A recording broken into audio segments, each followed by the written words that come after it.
ఇప్పుడే చూశాను అఖండ 2కి సినిమా రేట్లు పెంచుతున్నట్టుగా రాష్ట్ర ప్రభుత్వం ప్రకటించింది. ఇలాంటి ప్రకటన ద్వారా కదా ఐబొమ్మ రవి లాంటి వాళ్ళు పుట్టేది. మీరు కోట్ల రూపాయలు ఖర్చు పెట్టి సినిమాలు తీసేసేవాళ్ళు ఆ డబ్బులు మొత్తం ప్రజల మీద భారం వేయాలని ప్రయత్నిస్తుంటే ఇది ఎవరికి న్యాయం?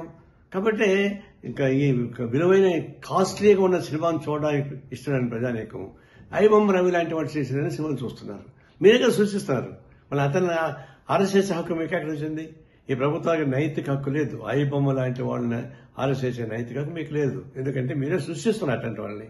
ఇప్పుడు ఆయన జైల్లో పెట్టి ఇంకా చాలా మంది వస్తారు. ఇలాంటి సినిమాలని రేట్లు పెంచి దివాళాపూరితంగా సంపన్న వర్గాల ఒడిగని చేస్తూ సామాన్య ప్రజానికాన్ని జోగులు కొట్టేసేటువంటి తిరుక్షోభం చేసేటువంటి అయిపోతున్నారు. ఇంకా రాబోతున్న సినిమాలు 6-7 సినిమాలు రాబోతున్నాయి.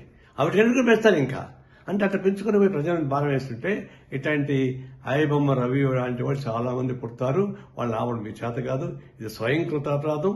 వ్యవస్థలో చేస్తున్నటువంటి అనేక అరాచకాల భాగంగా ఇది ప్రభుత్వం తగిన చర్యలు తీసుకోకపోతే ఇలాంటి అరాచకాలు జరుగుతూనే ఉంటాయి. తక్షణం ఈ సినిమాలు ఆ పద్ధతి ప్రజలకు దూరం చేయబాగండి. సినిమా థియేటర్లకి ప్రజలకు దూరం పెంచేస్తున్నారు. సినిమా థియేటర్లో 100 రోజులు 50 రోజులు ఆడుతూ ఉంటే జనం చూస్తారు సామాన్య ప్రజానికి. మీరు 3 రోజులు మొత్తం డబ్బులు వాడుకున్న తర్వాత అది ఎవరు చూస్తారు? అంటే సినిమా థియేటర్లకి ప్రజానీకానికి దూరం చేస్తున్నారు. కళామతలకి ప్రజలకు దూరం చేస్తున్నారు. ఇది అత్యంత ప్రమాదకరమైన ధోరణి. ఇలాంటి విలాసవంతమైన సినిమాలు తీసి వాళ్ళు నష్టం అవుతున్న భయంతో ప్రజల మీద భారం వేస్తే ఇది ప్రజలు ఊరికే ప్రసక్తి లేదు. మేము తీవ్రంగా ఖండిస్తున్నాం.